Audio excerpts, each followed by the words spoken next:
Welcome back. You're listening to Get Real with Bob and Stacy. You're joining us for our Leaders and Legends segment. And our guest right now is Altair Gobo, partner at U.S. Financial Services and author of the book Getting to the Green, Golf, Financial Planning, and Life, Not Necessarily in That Order. Welcome to the show, Al. Thank you. Thank you for having me. I appreciate it. So I have to read everybody this awesome intro that I got about Altair. It says, what is it about golf that makes it so irresistible to everyone from postal workers to presidents? Is it the beautiful scenery, the camaraderie, the mental challenge of planning, strategy, and execution?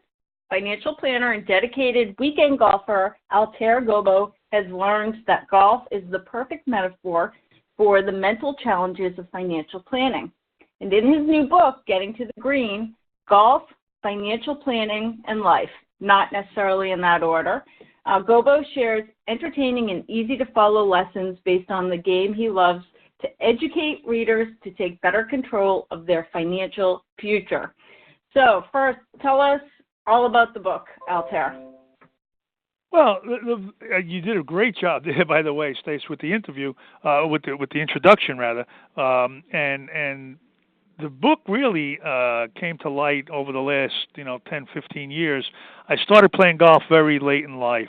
I was probably in my 40s because we had played basketball, baseball, every other thing, and one day said, you know what, the knees aren't holding up, or the a little bit more pain than I used to have. Let's try this other game because it looks really easy. And sure enough, we went out and you put the little white ball down, and the first couple of swings, you find out very quickly that it's probably one of the most difficult games around. And having played for several years now, I realized very quickly that this game is really a metaphor, not only on financial planning, financial services, but life in general. There's so many different things that you can look at to say, wow, this happens in life, or this happens in my finances. So I'll give you an example. One day, looking at the bag, you're allowed to carry 14 clubs in your bag. And you can't carry any more, but you can carry less. And of those 14 clubs, they're all different. There's a driver, there's a wedge, there's a putter, there's a long iron, a short iron, and you quickly realize that you have different tools to accomplish different tasks. Well, guess what? That sounds like diversification to me. And right. So when you apply it to your portfolio or your financial plan, you need diversification. You need tools that can do different things at different times, that can react differently in different economic environments, that can accomplish goals that have different time horizons, et cetera, et cetera. And you certainly wouldn't use your driver to putt or your putter to drive. And so the same with financial planning, where I see people that have short-term needs and they have their money invested in the market, which could be very volatile. So they may need their money in 3 months, and guess what? The market may take a serious downturn in the next 3 months. So you need to plan accordingly. So I have a question. As far as you talked about your golf, that you got involved in golf later in life, when it comes to financial planning, is there a point where it's just too late to start financial planning? Well, that's a great question, too. And honestly, I never thought of that metaphor. But I started golf late in life. When should you start financial planning? Well, just like golf, I wish I would have started earlier. Okay? Right. But just like the real world, it's never too late. I mean, you may not be able to accomplish all your goals at a certain time. For example, if a person is 75 years old and says he'd like to have $1 million by the time he's 80 and he only has 100,000 now, well, it's going to be difficult. Okay? Right. It's going to be impossible. But I think it would be wrong to say it's too late or don't do it now. What I found out in doing all of this stuff is that, the reason why people don't start early enough is because they don't have the discipline. Right. And it takes a lot of discipline to do things. It takes a lot of discipline to go on a diet. It takes a lot of discipline to get good at golf, to practice. I mean, I don't have golf discipline because my practice occurs on the weekends when I'm playing. So I'm never going to get real good, because if I really wanted to get good, I'd have to practice a lot. I'd have to practice every day. So the difference in people that have discipline and not, and I like the phrase that what's worse, the pain of discipline or the pain of regret? So Right. on the weekday, my pain of discipline is really not that terrible because I don't get up to go play. I don't leave the office to go practice. But on a weekend when Right. I'm not playing that well, my regret is horrible. Right. But there's nothing you can do about regret. And it's the same thing in Right. financial planning. If you don't do something soon enough, you're going to regret it one day. So which one is worse, the discipline or the pain of regret? Right.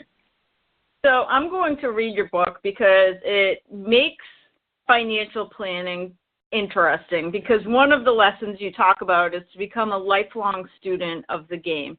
And other than your book, almost any book you read on like investing and financial planning, it is so boring.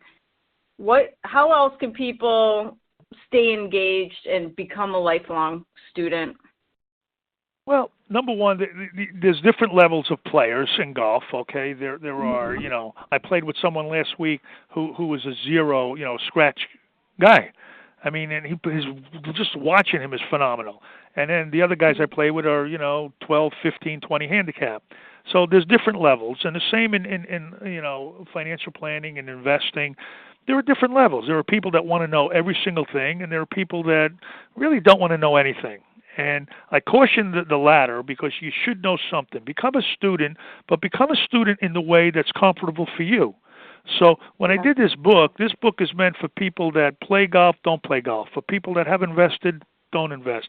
And the whole idea here was to demystify, because a lot of people don't get into, I want to learn a lot about financial planning, because they think it's so, heavy weighted, and they got to learn about derivatives, and they got to learn.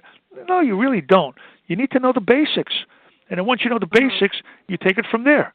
I mean, how much more do you want to know? It's up to you. Right. What kind of advice would you have for somebody graduating from college today, starting a brand new career? What's the first thing they should do to prepare for their future? Create a plan. I mean, if I would tell anybody one thing, it would be create a plan. I did a guest lecture 2 weeks ago at a high school in Jersey City, and these kids were in a finance literacy course. And the whole strength of the meeting was based on you have to have a plan. And so if you're graduating college and you're going out into the workforce, first of all, if you've started work already, part-time, doing whatever, look back at your history of spending. Okay, what have you done with all the money you've made during your part-time jobs, etc.? And then are you satisfied with what you've done? And most people will say, well, probably not, because I haven't saved any money. And one of the reasons are probably because they didn't make that much, and that's okay. Now that you're going to start making money, what is your plan? Okay? Right. And the plan should be, the overall plan should be to make sure that the money you're making works as hard for you as you have for it. Okay? Right. Which means don't spend it foolishly, don't invest foolishly, don't leave it under your mattress because it's not working for you, but do the right stuff.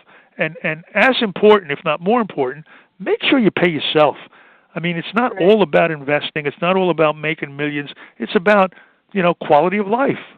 I mean, do you want to enjoy yourself and have a vacation, buy yourself a new jacket or whatever it is? Do you want to donate money to charity? Do you want to help other people? And the only way you'll know if you could do all these things is create the plan. Right. As far as investing goes, do you give different advice to men versus women? Wow, that's an interesting question. I think if you asked me that question 20 years ago, I might have a different answer. Today, it really depends, not whether they're men or women, on the sex of the person. It depends on their knowledge, their interest, and where have they been over the last X amount of years. So, for example, if a woman comes in and recently widowed or recently divorced, and her spouse was the one who, A, may have been the breadwinner, B, may have handled all the finances, may need to speak with that person a little differently than you would for a person who has done all of that before. Okay, right. But that could be true if it was a man that was widowed or divorced, and his wife was the breadwinner and handled the finances. So I mean, I think to categorize people in just a major men or women, I think it's a little dangerous, but having said that, in my experience, okay, we have something called the quantitative and the qualitative analysis. The quantitative is easy. That's the number crunching. The qualitative is getting inside people's heads, and women and men definitely do act differently. Yeah. That whole Venus and Mars thing, I think, comes into play. Yes, I've invested my whole retirement into shoes, and my husband invests our retirement into playing golf. Well, I hope your shoes go up in value. I know. That's all I'm going to have to show for my retirement, unless I actually read this book, which I do promise I'm going to do. Great. I had a question. I know one of the sections in your book is about avoiding hazards. What kind of sand traps are you talking about in your book? Okay, so in golf, again, perfect metaphor because there's all kinds of hazards. And it's not only recognizing the hazard, it's what do you do, to either A, avoid the hazard, or if you're in the hazard, what do you do to get out of the hazard? So in real life, we have things that are in our control and things that are not in control. What's in our control, all right? In our control are things like spending habits. In our control is, frivolous spending or not paying attention or having an account and just not looking at it for 5 years, that old set it and forget it attitude. So that's a hazard. Out of our control is really more dominant, whereas you have the general economy, you have stock market swings, volatility, you have things that can happen, like in a golf course, the wind kicks up, you can't control that. You have things that happen, a death in a family, a marriage, a new child. I mean, things that happen that, in many things, you just don't control that. And so you have to have in your plan, a contingency plan, the what if. What if? Because it's easy to plan and say, I'm going to do A, B, C, D, and E. Well, what happens if F comes up? And so part of your plan should be a contingency plan. So, for example, in all the plans that we have, all right, we look at life from 3 different points of view. Number one, you live forever, which you put a number on that, 95, 105, whatever. Number 2, you die prematurely, meaning yesterday. Or number 3, you have some kind of accident or sickness that prevents you, from accomplishing the goals if you were healthy and still working. And the idea is to look at your plan through those 3 portals and say, does my plan work? And if it doesn't, why? And what can I do about it today before something happens? And again, it's just called contingency planning. Right. All right. So I have an 8-year-old. Bob has a baby. When should we start planning for college? Well, it's too late because you should have started planning the day they were born. All right. Mm-hmm. But in all kidding aside, today, and again, it's pretty common sense and easy when you think about it. Demystify everything. What I would do if I were you is with the 8-year-old say, look, I got 10 years to go. Mm-hmm. What do I think? Forget what do I think it's going to cost then.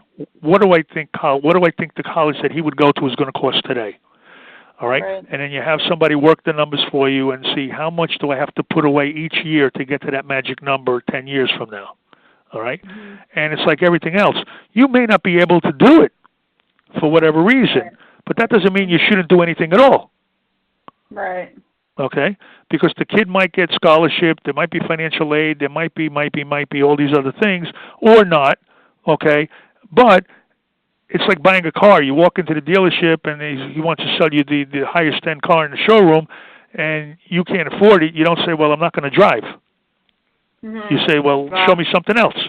And it's the same with planning for college. But I can tell you right now, college costs in the last 25, 30, 40 years have not gone down.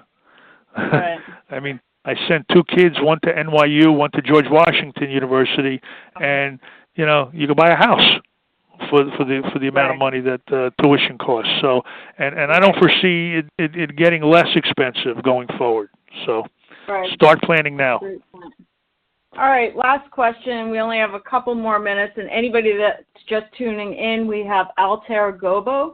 He wrote the book, Getting to the Green, Golf, Financial Planning, and Life, not necessarily in that order. Last question is, somebody does not have even a plan yet. First of all, can you work with somebody who has financial planning needs anywhere in the United States? And my second question is, for somebody shopping for a financial planner, how do you tell if it's somebody reputable that you should be working with? Yeah, great questions. The answer to one, yes, we can work with anyone within the United States, and we do have clients all over the place, but truthfully, most of them started here in New Jersey with us, and they moved to Florida, Montana, whatever, and we've maintained them as clients. In our business, we're not really a robo kind of business where I know millennials like to do everything online today, and we have younger guys here that are doing stuff like that. Our business is a face-to-face. It's like a doctor-patient relationship. It's like a lawyer-client relationship where we like to be hands-on. So most of our business is within a certain radius from where we are, or we make it a point when we were dealing with people. We have about 12 clients on the east coast of Florida. We make it a point to get down there twice a year until 3 years ago when one of them said it would be great if you had a place down there. And my wife said, okay, let's get a place. And no, he meant an office. So now we also have a place in Florida, which is pretty cool as a side note. But so can we deal with anyone? The answer is yes. How do you find somebody? Well, how do you find anybody, from a doctor to a carpenter to a, whoever? Ask people. Ask people that you trust. Get a referral. For me to look online or to look, in the old days there was something called a phone book, and today you go online and you plug in Google financial planner and 5 million people come up. Right. I don't know what that means. And, if I were looking for any kind of advice, tax advice, legal advice, financial advice, I would first ask the people that I know and that I respect in business or friends, who do you know? Who do you use? And that usually works out pretty well. Right. That's great advice. Altair, where can people find your book, Getting to the Green? Well, they can find it on Amazon.com, or they can find it on our website, www.usfsc.com. Great. Thank you so much for joining us today. Oh, thank you. This has been great. I really appreciate it. Have a good one. You too. You too. That's all for this edition of Get Real. Make sure you join us again next weekend for more.